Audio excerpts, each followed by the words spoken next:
રાજ્યના પોલીસ વડા વિકાસ સહાયે સાક્ષી પોર્ટલની નવી ટેકનોલોજી વિશે માહિતી આપી છે, જે પોલીસની કામગીરીમાં નવી ટેકનોલોજીનો મહત્તમ ઉપયોગ કરીને ગુનાના કેસોમાં કન્વિક્શન રેટ વધારવામાં મદદરૂપ થશે. તો આ પોર્ટલ હેઠળ ગુનાની જગ્યા, પંચનામા સહિતની તમામ કામગીરીનું વિડીયો રેકોર્ડિંગ કરવામાં આવે છે, જેનાથી તપાસ પ્રક્રિયા વધુ પારદર્શક અને અસરકારક બને છે.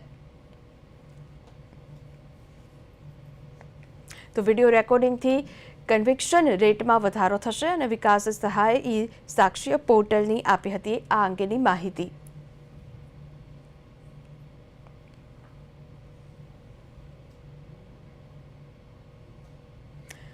તો વિકાસ સહાયે સાક્ષી પોર્ટલની માહિતી આપતા જણાવ્યું હતું, સાક્ષી પોર્ટલથી ગુજરાત પોલીસની તપાસ વધુ પારદર્શક બનશે. મહત્વની વાત છે, ગુજરાત પોલીસને ખૂબ જ ઉપયોગી અને ફાયદો થશે.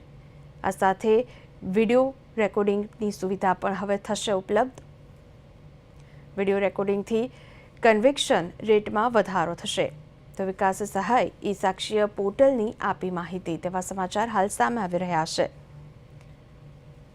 તો વિડીયો રેકોર્ડિંગથી કન્વિક્શન રેટમાં વધારો જોવા મળશે. હવે વિકાસ સહાયે આ અંગેની માહિતી આપી છે. આપ મહત્વના સમાચાર નિહાળી રહ્યા છો પ્રદેશ 24 ગુજરાતી સાથે.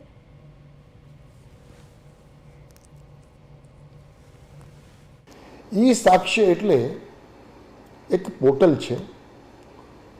કોઈ પણ ગુનો બને, પોલીસ બનાવની જગ્યા જાય ત્યારે ગુનાવાળી જગ્યાની પોલીસ પંચનામું કરતી હોય છે. અત્યાર સુધી આ પંચનામું મેન્યુઅલી થતું હોય છે. પંચનામું લખે, પંચ આવે, પંચ સહી કરે, એ પ્રકારની કામગીરી કરવામાં આવતી હતી. હવે સાક્ષી આવ્યા પછી આ જે પંચનામું છે, એ પંચનામું ગુનાવાળી જગ્યાનું આખું વિડીયો રેકોર્ડિંગ થઈ જાય. સાક્ષીનું એક પોર્ટલ છે. એ સાક્ષીનો ઉપયોગ કરવા માટે અલગ અલગ જે તપાસ કરનાર અમલદારો છે, એમને વેરીફાઈડ યુઝર્સ બનાવવામાં આવ્યા છે. એ જેટલા વેરીફાઈડ યુઝર્સ છે, એ તમામ વેરીફાઈડ યુઝર્સના મોબાઈલમાં OTPના માધ્યમથી આ સાક્ષીનું જે એપ્લિકેશન છે એ ડાઉનલોડ થાય.